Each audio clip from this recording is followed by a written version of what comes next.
Sign the divorce papers, Andrew. This would be the only productive thing you would ever do for me.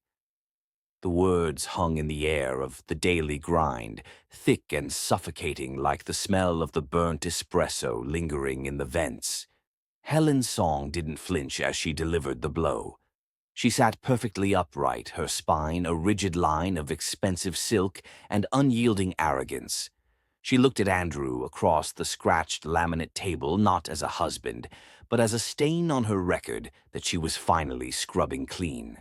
Andrew Song sat in the dim light of the café, his figure draped in a navy windbreaker that had seen better days. He didn't look like a man losing his world.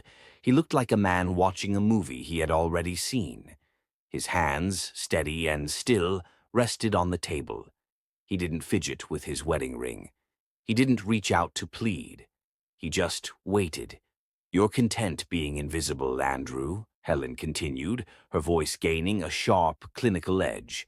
"For 10 years I've watched you shrink. I've watched you settle for enough while I was starving for more.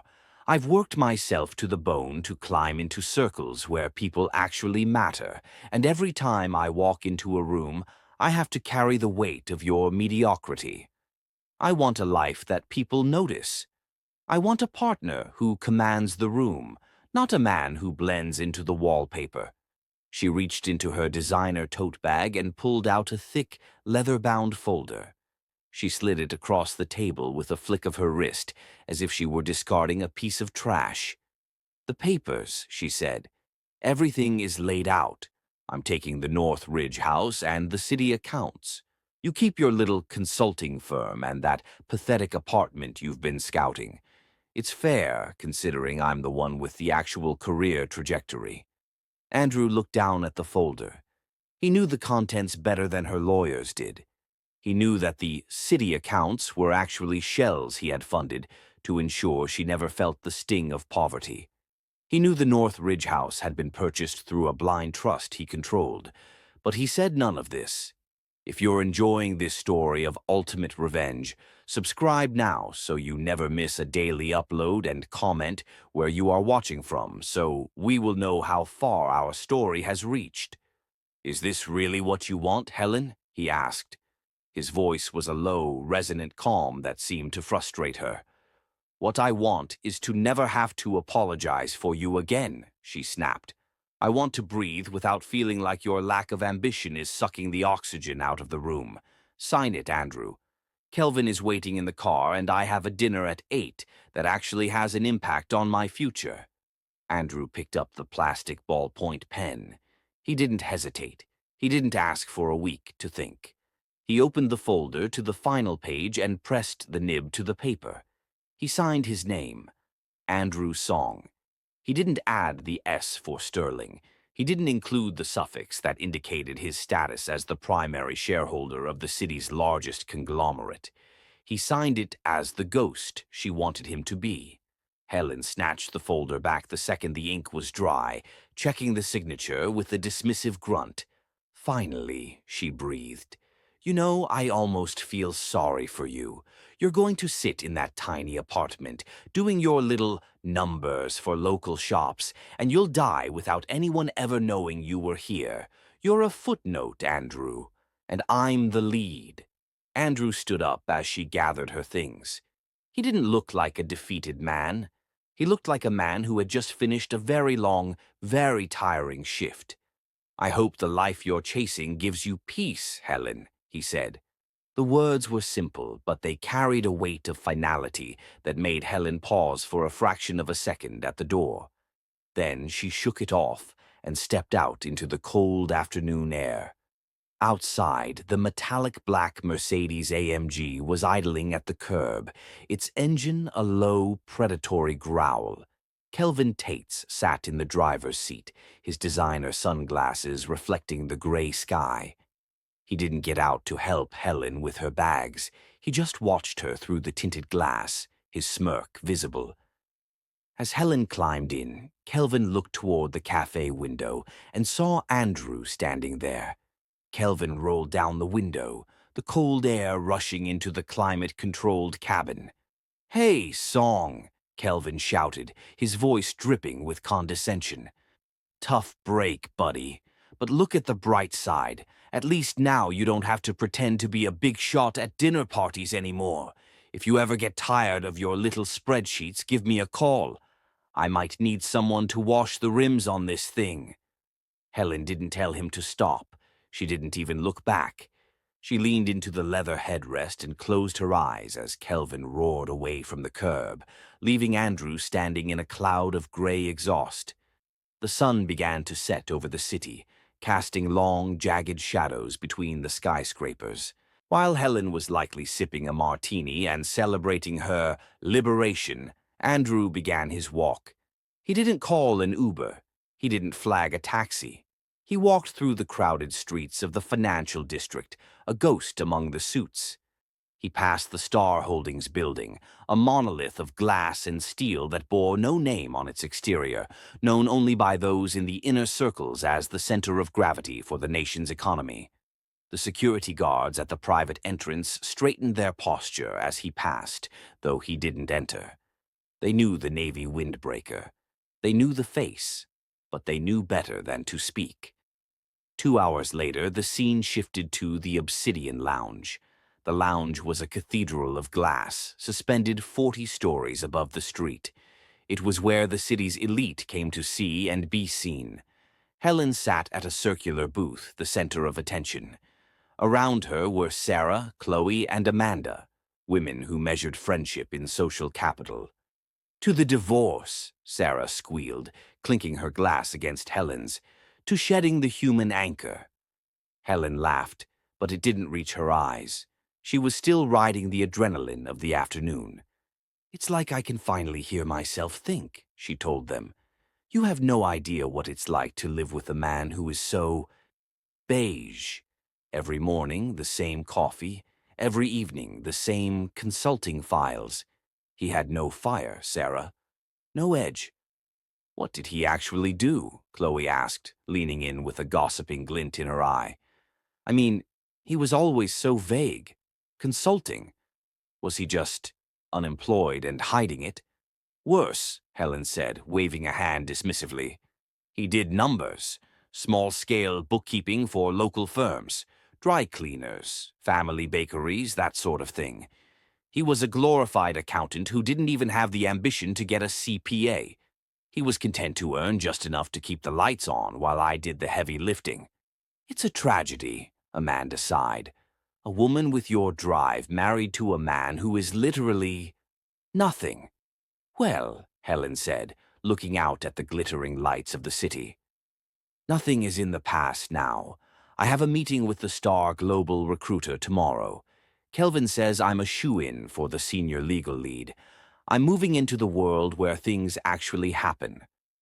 As the women laughed and gossiped, the nothing man they were mocking was currently standing in a dark, minimal apartment 10 blocks away. Andrew Song stood in the center of his living room, his hands behind his back. The apartment was stripped of everything. No photos of Helen, no reminders of the last 10 years. His phone rang. It was a private line. "Yes, Connor," Andrew said. His voice was different now. The softness he used with Helen was gone, replaced by a cold, resonant authority. "Mr. Song," Connor said on the other end, "the board is demanding a meeting.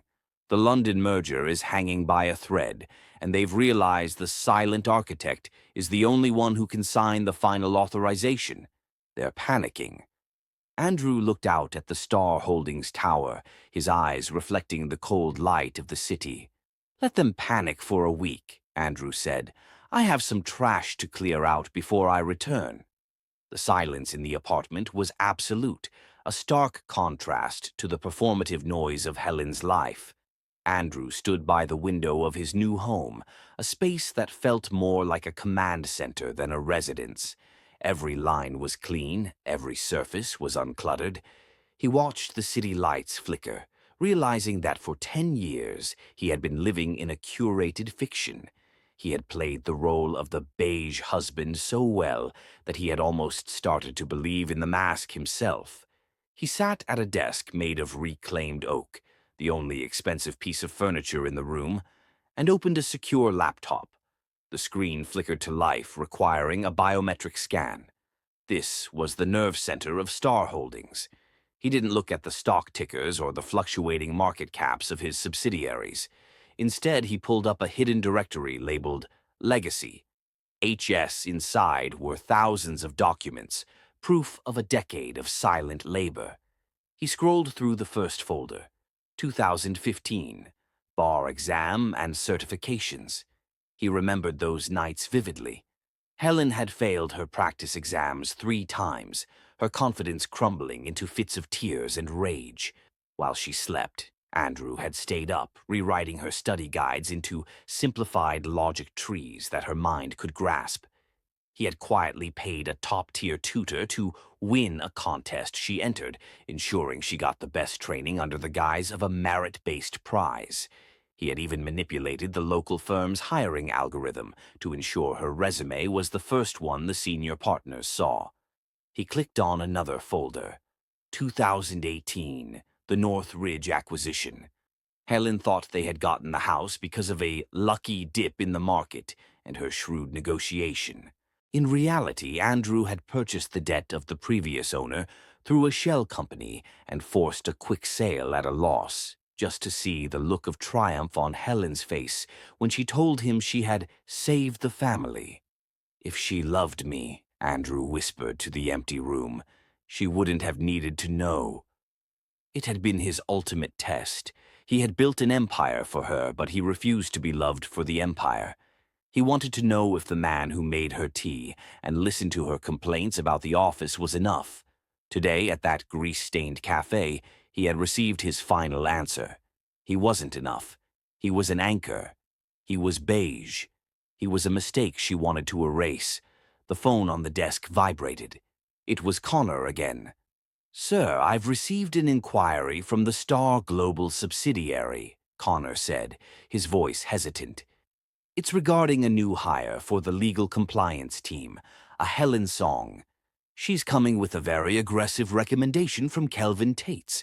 He's claiming he has inside tracks with the board. How do you want to handle this?" Andrew leaned back, the blue light of the monitor reflecting in his eyes. A cold, calculated plan began to form, a restructuring that went far beyond finance. "Process the hire, Connor," Andrew said. "Give her the senior consultant role. In fact, give her a signing bonus. I want her to feel like she's finally reached the sun." "Sir, after what she—" "I'm not being kind, Connor," Andrew interrupted. "I want her in the building. I want her to see exactly what she walked away from, but I want her to see it from the inside. And Tates? Tell the subsidiary to entertain his merger proposal. Let him think he's about to become a partner of Star Holdings. I want him to overextend. I want him to bet everything on a hand I'm holding the deck for." "I understand, sir. The silent architect approach." "Exactly. And Connor, prepare my suits. The charcoal gray ones. I'm tired of the navy windbreaker." The next morning, the silent architect began his transformation. While Helen was likely strutting into her new office, convinced her own brilliance had finally been recognized, Andrew was at a private gym in the basement of the Star Holdings tower. He moved with a disciplined intensity, shedding the slumped, weary posture he had maintained for years. Every rep was a reclamation of the power he had suppressed. He wasn't just training his body. He was shed the skin of the boring husband. After his workout, he met with his personal tailor in a secluded suite. "Mr. Song," the tailor said, bowing slightly, "it has been far too long. The world has missed your silhouette." "The world wasn't looking," Andrew replied, standing still as the man draped a hand-stitched charcoal fabric over his shoulders. The suit was a masterpiece. It didn't just fit, it commanded. It changed the way he occupied the room.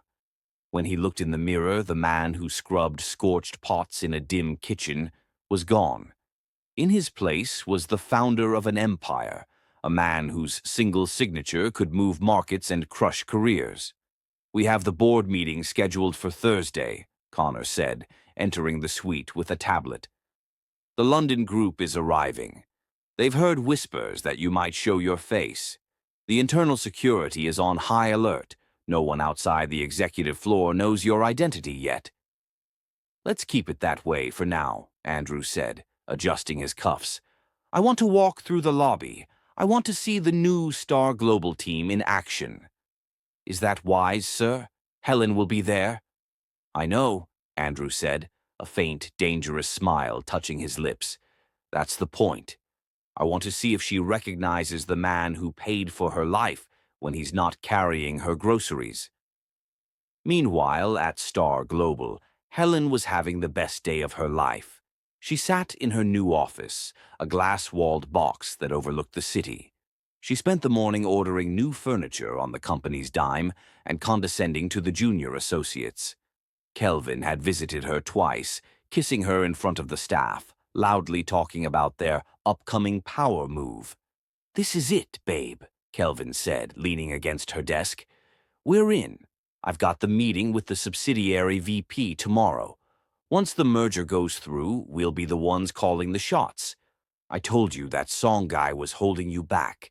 Look at you now. You're a star." Helen looked out the window at the city. She felt a surge of adrenaline, a sense of rightness. "I should have done this years ago, Kelvin. I wasted so much time trying to be a good wife to a man who didn't even want to be a good man. He was happy being a nobody. I'm not." She didn't see the man in the charcoal suit standing in the atrium far below, looking up at the glass offices. She didn't see him turn to his assistant and point toward her floor. She didn't see the look of absolute, icy resolve on his face. She was too busy looking at her own reflection, unaware that the mirror was about to break. The following morning, the glass and steel monolith of Star Holdings hummed with a different kind of electricity. Word had filtered down through the executive ranks that the founder, the silent architect, was in the building. Security details were doubled at the elevators, and the air in the atrium was thick with the scent of expensive cologne and palpable anxiety. Helen Song walked through the lobby with her head held high, the click of her designer heels on the marble sounding like a drum roll for her own arrival. She felt invincible. She had spent the morning finalizing her new office layout and delegating her grunt work to a terrified junior associate. For the first time in 10 years, she felt she was breathing air that wasn't stale. She met Kelvin in the company's private café on the mezzanine. He was already there, looking like he owned the place, draped in a pinstripe suit and loudly discussing market caps with anyone within earshot. "Did you hear?" Kelvin whispered as Helen sat down, though his whisper was loud enough to carry 3 tables over. "The architect is here today. My contact in the CEO's office says he's taking the London merger meeting personally. This is our moment, Helen. If we can get in front of him or even one of his top lieutenants, we aren't just looking at a job, we're looking at a legacy." Helen smiled, sipping her $12 latte. "I already feel it, Kelvin. I feel like I finally belong in the room. I think back to those dinners with Andrew, listening to him talk about local tax codes for bakery owners. I don't know how I didn't lose my mind sooner." Kelvin laughed, leaning back. "Some people are just meant to be the background noise of the world, babe.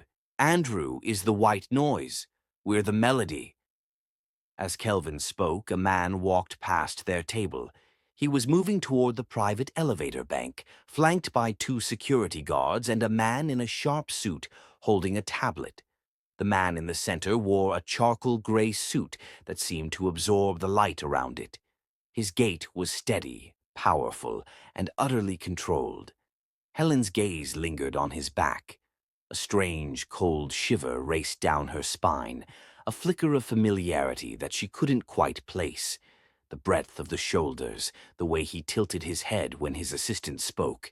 It was like a ghost of a memory. "Who is that?" Helen asked, her voice dropping. Kelvin glanced over, dismissive. "Probably a high-level VP or a consultant from the London group. Forget him. Look at the elevator he's using. That's the gold level. Only 5 people in this city have a key to that." Helen watched the doors close behind the man. He looked important. In this building, everyone thinks they're important, Kelvin sneered. But there's only one architect. 40 floors up, the gold elevator doors slid open with a soft chime. Andrew Song stepped out into a corridor lined with original Rothko paintings and floor-to-ceiling windows that looked out over the entire state. Connor was waiting, his face pale. "Sir, the board is assembled. They've been in there for 20 minutes.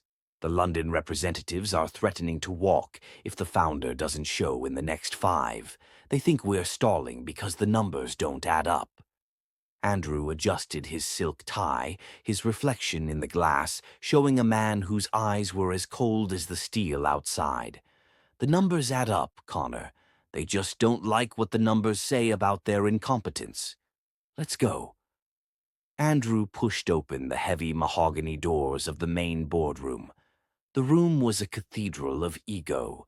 30 of the most powerful people in the industry sat around a table made of a single piece of obsidian.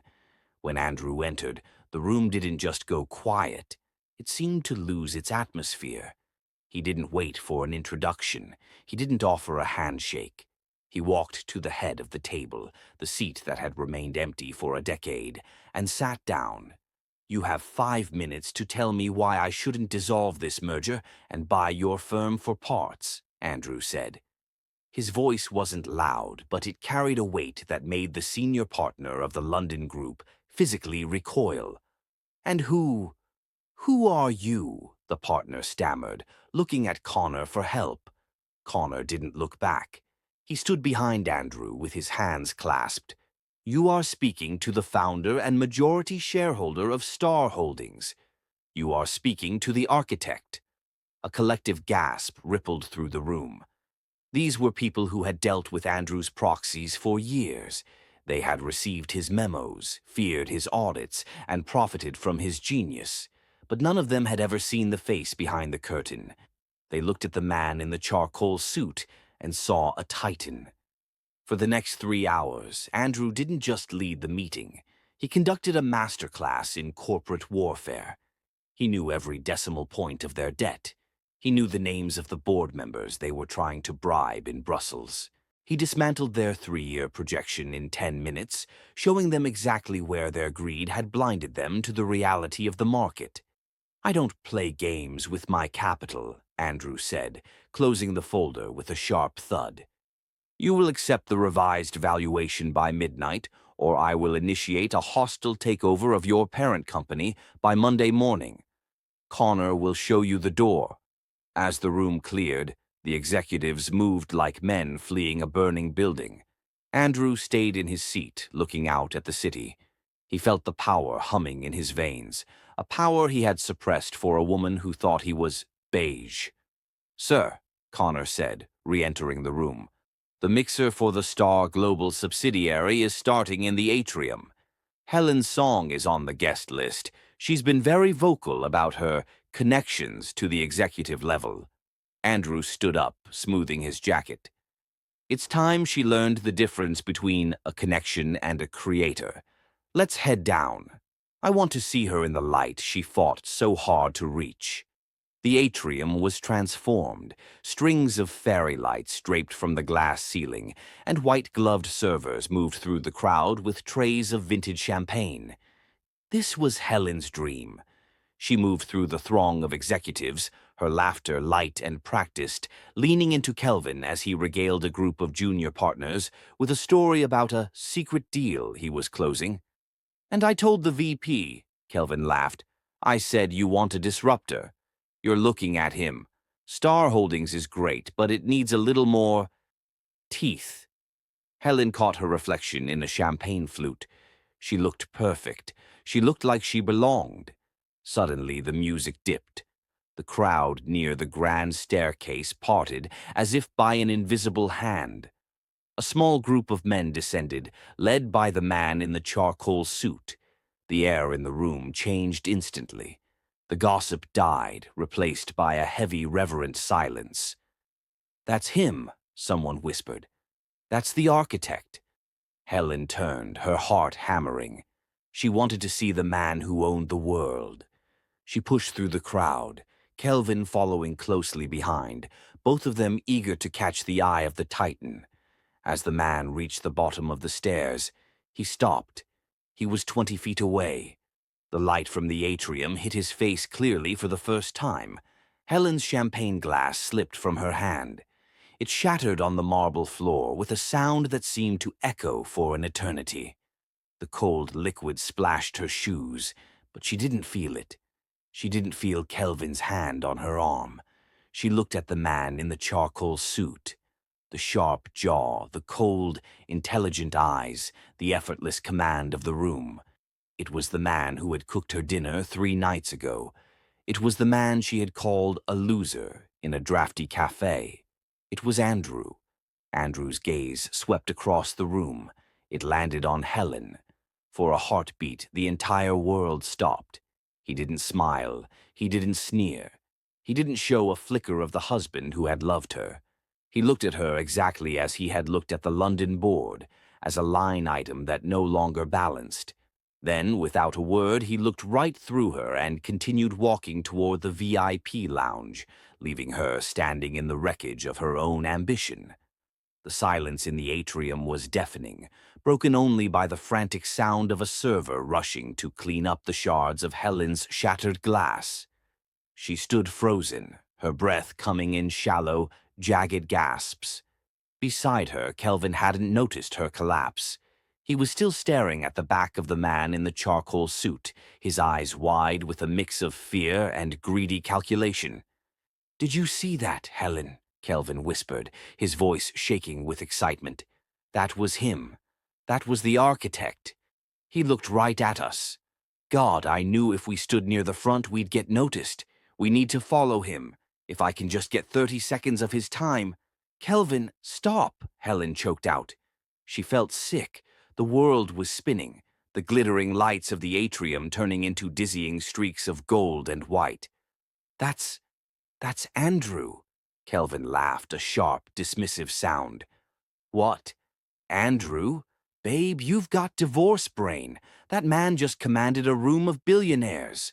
Your ex-husband is probably at home eating canned soup and crying over his spreadsheets. Look at the suit. Look at the security. That's a titan. Andrew is a footnote." "No," Helen said, her voice rising with a frantic edge. "I know his face, Kelvin. I spent 10 years looking at that face. It's him. I don't know how, and I don't know why, but that is Andrew." Kelvin finally looked at her, his smile fading into a look of genuine concern. "Helen, you're losing it. You're overstressed. Let's get you a drink and get you out of here. You have the big presentation tomorrow. You can't walk in there looking like you've seen a ghost." The next morning, the Star Global subsidiary boardroom was a pressure cooker. This was the Municipal Development Project, a multi-billion-dollar expansion that would reshape the city's waterfront. Helen had been assigned to lead the legal compliance presentation. It was her chance to shine, to prove she belonged in the inner circle. She hadn't slept. Every time she closed her eyes, she saw Andrew's face, that cold, indifferent gaze that had looked right through her. She tried to convince herself she was wrong, that it was a coincidental resemblance, but the doubt was a lead weight in her stomach. "You're on in 5, Helen," a junior associate whispered, handing her a tablet. Helen stepped to the front of the room. The board was comprised of 12 senior executives, all of them veterans of the industry. In the back, Kelvin sat as an observer, his presence a reminder of the power he expected her to secure for them both. "Thank you for having me," Helen began, her voice professional but brittle. "The waterfront acquisition is a complex maneuver, but our strategy is clear. We will bypass the legacy residential zoning by utilizing the public interest loophole in the 2024 charter. By the time the local residents realize they're being displaced, the foundations will already be poured." She clicked through her slides, outlining a plan that was as brilliant as it was ruthless. She was showing them exactly what she thought they wanted, a woman who put the bottom line above everything else. The ethical pushback will be minimal, Helen continued, gaining confidence as she saw the executives nodding. We've already prepared a PR campaign to frame the displacement as urban renewal. If we move fast, we can lock out the competition. The boardroom doors opened. It wasn't a loud entrance, but the silence that followed it was absolute. Connor entered first, standing aside to let a man pass. He was wearing a different suit today, deep midnight blue, tailored so perfectly it looked like an extension of his body. He didn't look at the board. He didn't look at Kelvin. He walked directly to the head of the table. The board members stood up as if pulled by invisible strings. Helen felt the air leave her lungs. "Sit," Andrew said. He sat down and looked at the screen, where Helen's slide, titled Minimizing Residential Resistance, was still glowing. He looked at it for a long time, his face unreadable. "Please continue, Miss Song," Andrew said. "I'm fascinated by your definition of minimal pushback. Specifically, I'd like to hear how you plan to manage the displacement of 4,000 families when Star Holdings' core charter explicitly prohibits the use of public interest loopholes for private development." Helen's laser pointer trembled, the red dot dancing erratically across the screen. I wasn't aware the parent company's charter was so restrictive on this specific project. Mr. Tates suggested— "Mr. Tates is an observer," Andrew interrupted, his voice like cracking ice. "And you are the senior legal consultant. It is your job to know the charter. It is your job to protect the integrity of this firm, not to find creative ways to dismantle it." He leaned forward, his eyes locking onto hers. The husband who used to listen to her talk for hours was gone. In his place was the architect, and he was dismantling her. "This proposal isn't just unethical, Helen. It's sloppy. You've prioritized speed over sustainability. You've assumed that power means you don't have to answer to the people. That is not how I built this company." Kelvin stood up in the back, his face flushed. "Now, hold on a second. I've been consulting on this project for months. This strategy is the fastest way to hit the Q3 targets. Who are you to come in here and— "I am the man who owns the building you are standing in, Mr. Tates," Andrew said, finally turning his head to look at Kelvin. "And I am the man who is currently reviewing your firm's merger application. Or rather, I was reviewing it. Connor, did we find those discrepancies in the Tates Group's offshore accounts?" Connor nodded, tapping his tablet. "Yes, sir. It seems Mr. Tates has been using Star Holdings' name to secure private loans for personal debts. The total is in the 8-figure range." The room went white-hot with tension. Kelvin's jaw dropped, his face turning a sickly shade of gray. He looked at Helen, then back at Andrew, the realization finally hitting him like a physical blow. "Andrew," Kelvin stammered, his bravado vanishing instantly. "Buddy, let's talk about this. We're family, right? I mean, Helen and I—" "You and Helen are exactly what you deserve to be," Andrew said, standing up. "You are a pair of scavengers who thought you could feast on the bones of a man you thought was too weak to fight back." He looked at the board members who were all staring at their laps. "The waterfront project is to be completely restructured under the oversight of the parent company. As for Ms. Song, her contract with this subsidiary is terminated, effective immediately. Her access to all Star Holdings facilities is revoked." "Andrew, please," Helen cried out, the professional mask finally shattering. "I didn't know. I would never have done this if I knew it was you." Andrew stopped at the door. He turned and looked at her, and for a fleeting second she saw a flicker of the man she had married, the man who had loved her quietly, without conditions. "That's the tragedy, Helen," Andrew said. "You only care about the rules when you know the owner. If I were still the beige man in the sweater, you'd be celebrating your ruthlessness at the lounge tonight. You haven't changed. You've just been caught." He walked out, the doors swinging shut with a heavy final thud. Helen stood at the front of the room, the glowing screen behind her, projecting the evidence of her own downfall. She looked at Kelvin, who was already on his phone, frantically trying to call his lawyers, not even glancing her way. She realized then that the trajectory she had been so proud of wasn't a climb. It was a fall, and Andrew was the only one who had ever been holding the rope. The silence following the boardroom door's closure was heavier than the shouting match Helen had anticipated. She stood at the front of the room, her laser pointer still clutched in a white-knuckled grip, staring at the empty chair where Andrew had just sat. The senior executives scrambled to clear their belongings, refusing to meet her eyes. To them, she wasn't a rising star anymore. She was radioactive. Kelvin was the first to move. He wasn't rushing to Helen's side to comfort her. He was pacing the back of the room, his thumbs flying across his phone screen, his face a mask of frantic, ugly desperation. "I can fix this," Kelvin muttered, more to himself than to her. "It's just a misunderstanding. I'll call the chairman of the board. I'll tell them you went rogue, Helen. I'll tell them I had no idea you were cutting corners on the municipal charter." Helen turned, looking at him as if seeing a stranger. "You'll tell them what?" "Kelvin, you were the one who gave me those loopholes. You told me the silent architect liked aggressive players." Kelvin finally looked at her, but there was no love in his eyes, only the cold, calculating instinct of a predator about to be cornered. "And you were the one stupid enough to listen. I'm a businessman, Helen. I take risks. But I don't take risks with a guy who owns the bank. You're his ex-wife.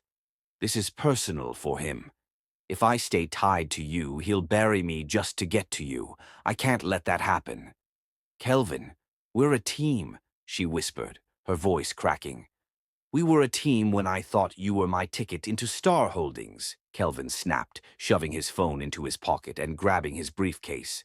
"Now, you're just a liability with a bad resume.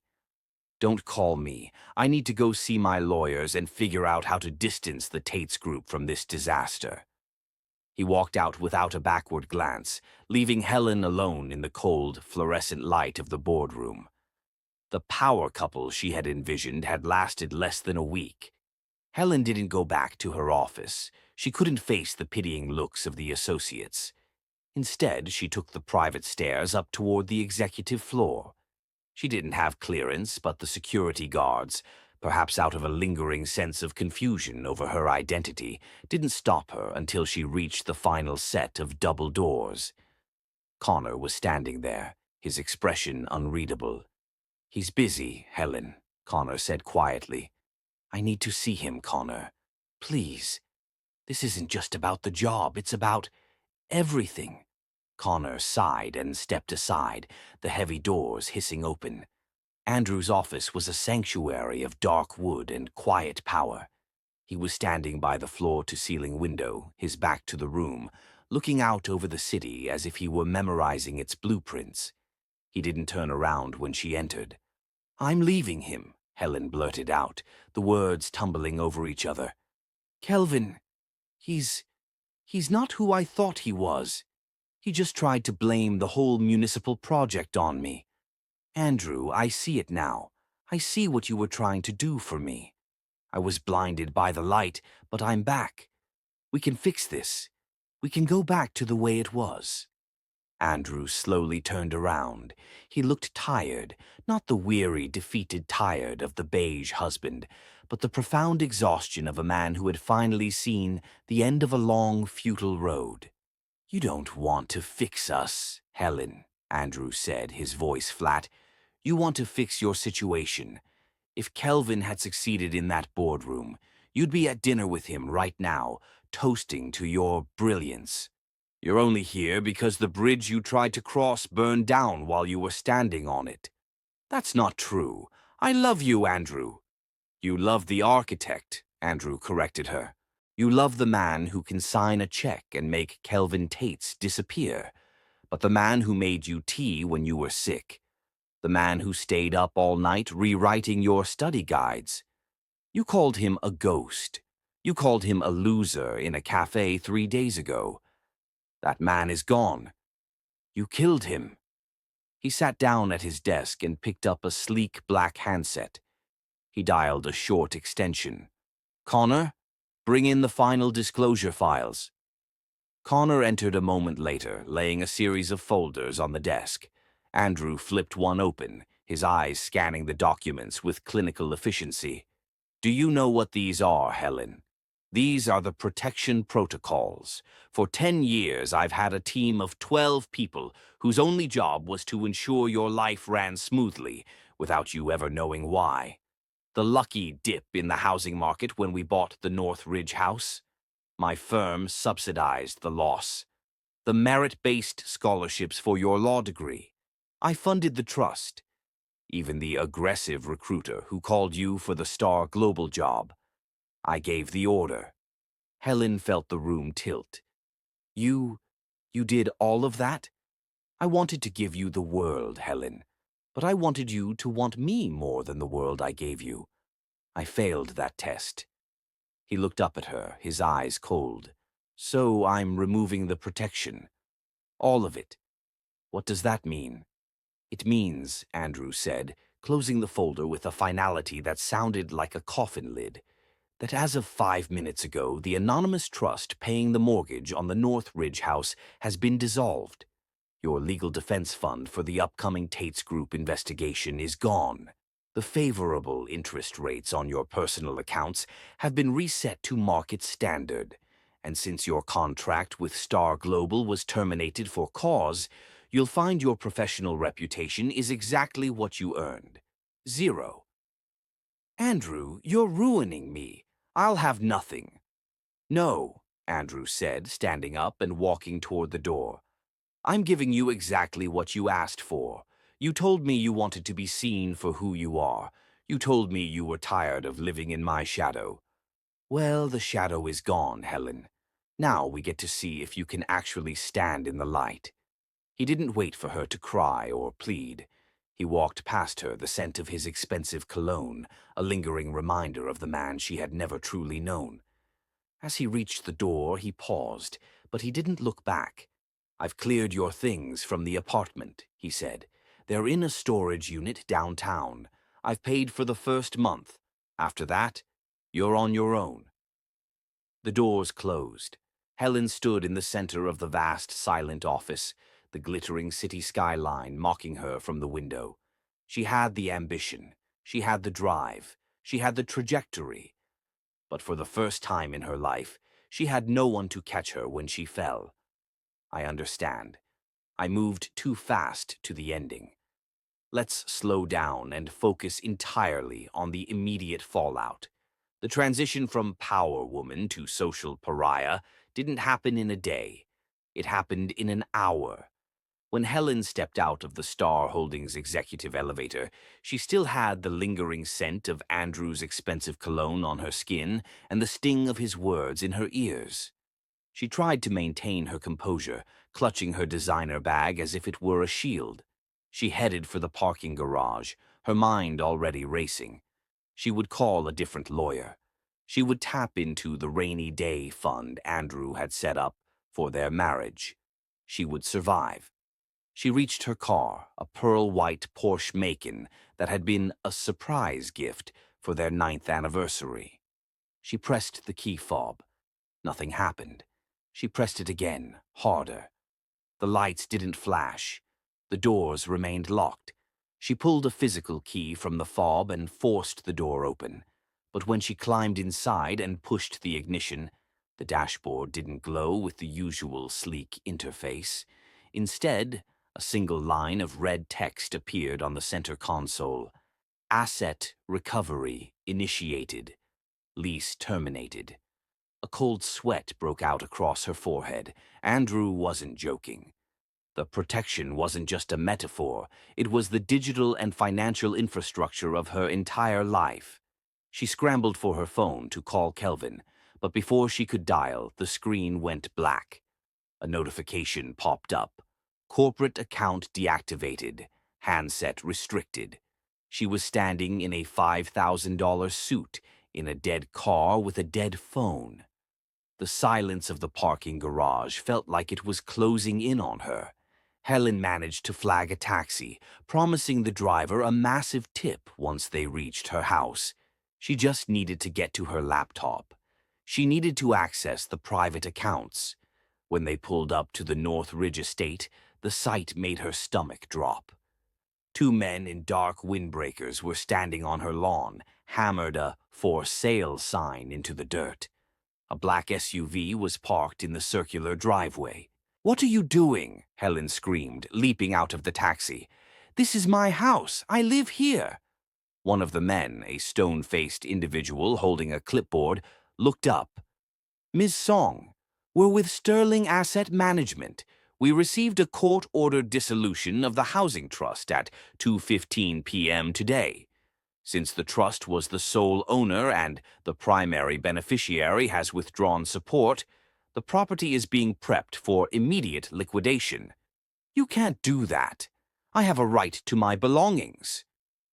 "Your personal items, clothing, toiletries, and non-gifted effects have been packed and moved to a storage facility in the industrial district," the man said, his voice as clinical as a coroner's.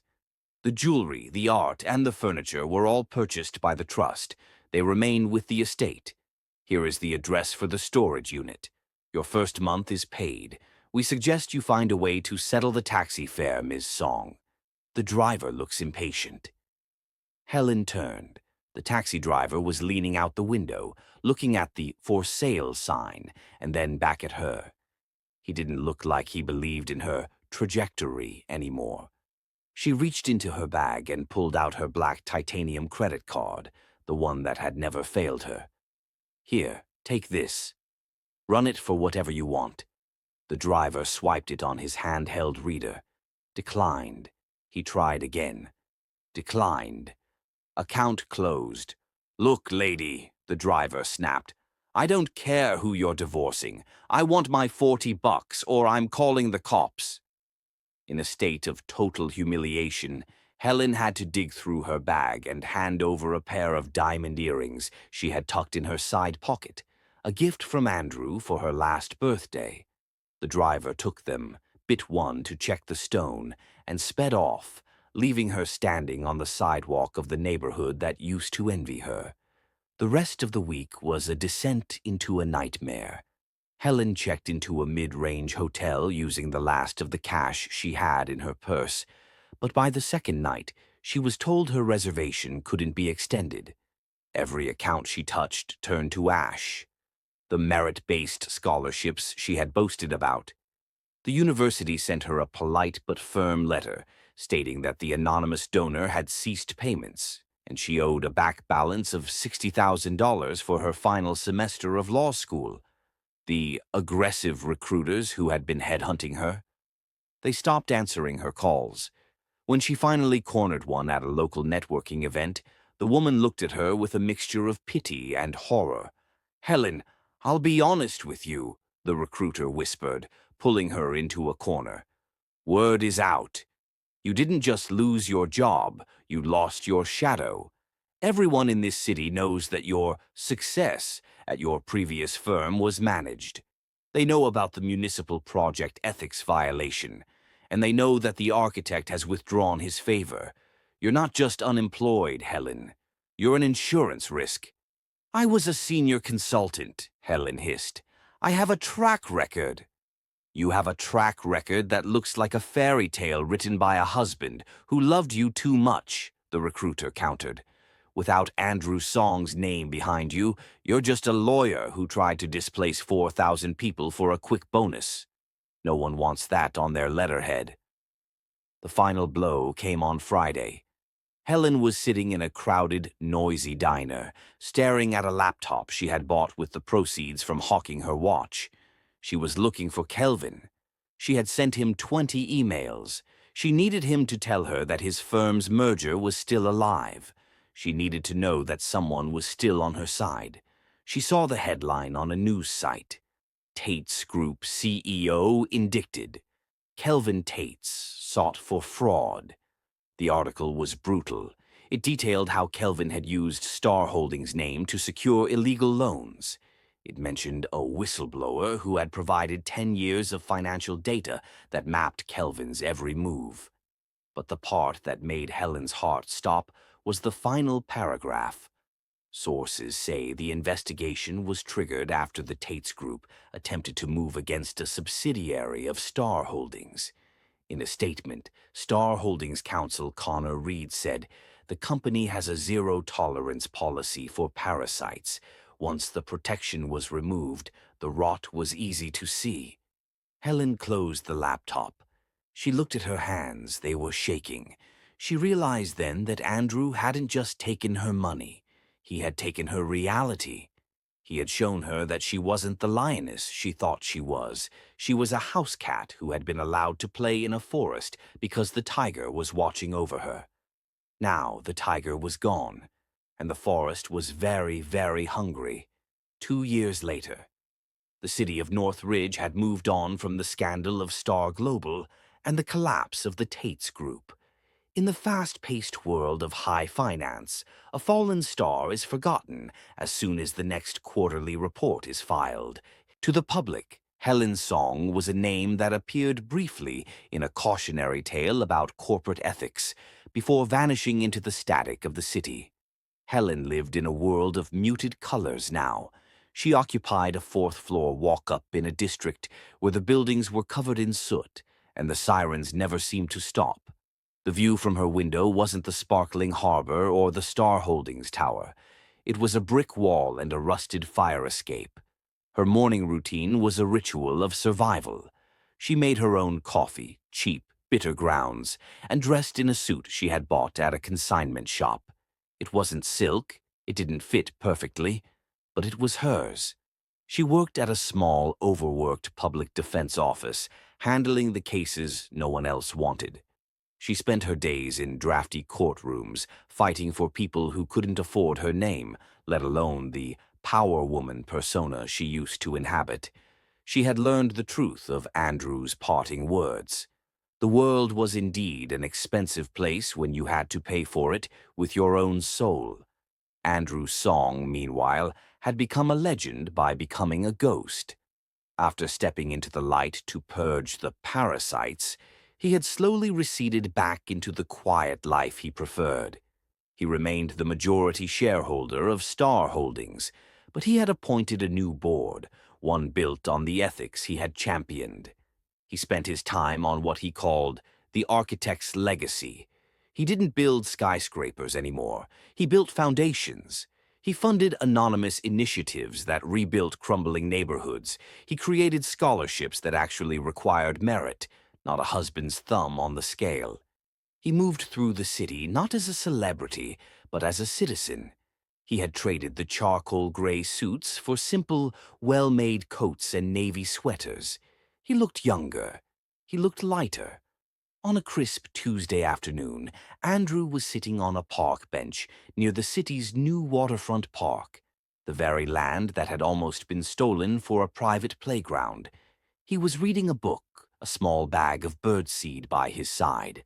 The park was full of the very families Helen had once deemed secondary.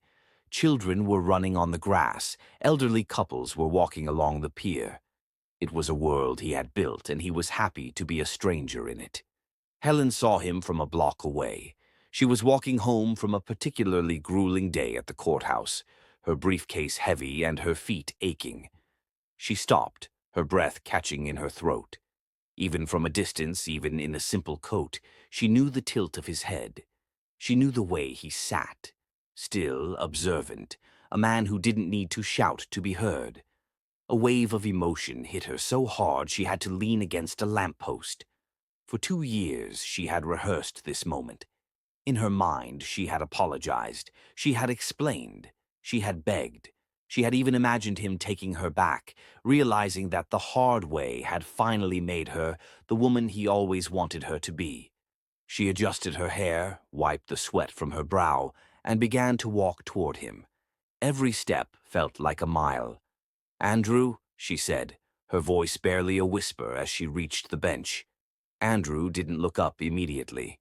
He finished the sentence he was reading, placed a bookmark in the page, and slowly closed the book. He turned his head and looked at her. His eyes were clear. There was no flicker of the boardroom's cold fire. There was no trace of the husband who had once looked at her with adoration. There was just calm. "Andrew," she said, louder this time, her voice trembling with the weight of 2 years of regret. "It's me, Helen." Andrew looked at her for a long, quiet beat. He didn't stand up. He didn't smile. He looked at her the way a man might look at a statue in a museum, curiously but without connection. "I'm sorry," he said, his voice polite and resonant. "Do we know each other?" The words were a physical blow. Helen felt the air leave her lungs. "Andrew, please, don't do this. I know I was wrong. I've lived it every day for 2 years. I lost everything. I'm working in public defense. I'm living in a studio. I see what you did with this park. I understand now." Andrew offered a small, apologetic smile, the kind of distant courtesy one offers to a confused stranger. "I think you have me confused with someone else, miss." "I hear that quite often. I suppose I have one of those faces." "Andrew, stop. It's Helen. 10 years. We were married for 10 years. I signed the papers in that café. You told me you hoped I found peace." Andrew tilted his head, his expression one of mild concern.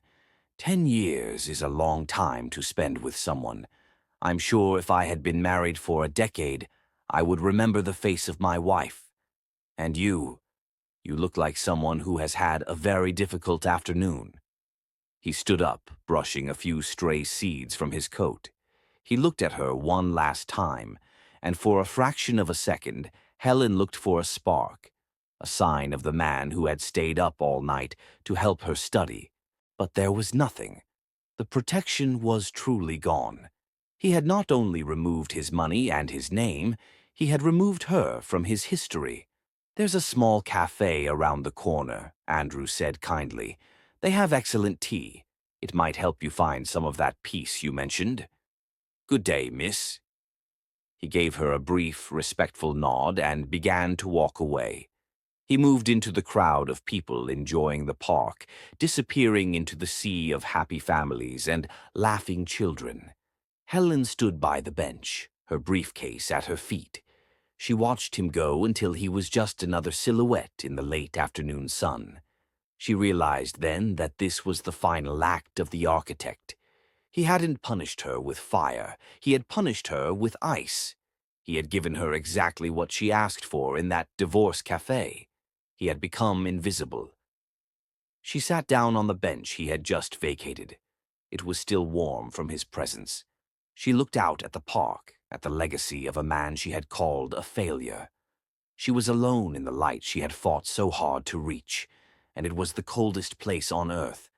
The cruelest revenge isn't punishment. It's becoming irrelevant to someone you once defined yourself by. Andrew's song didn't destroy Helen. He simply erased the version of himself that belonged to her. He went back to being the architect of his own life, and in doing so he left her with the one thing she always wanted, to be seen for exactly who she was. And as it turned out, without him, there was nothing left to see.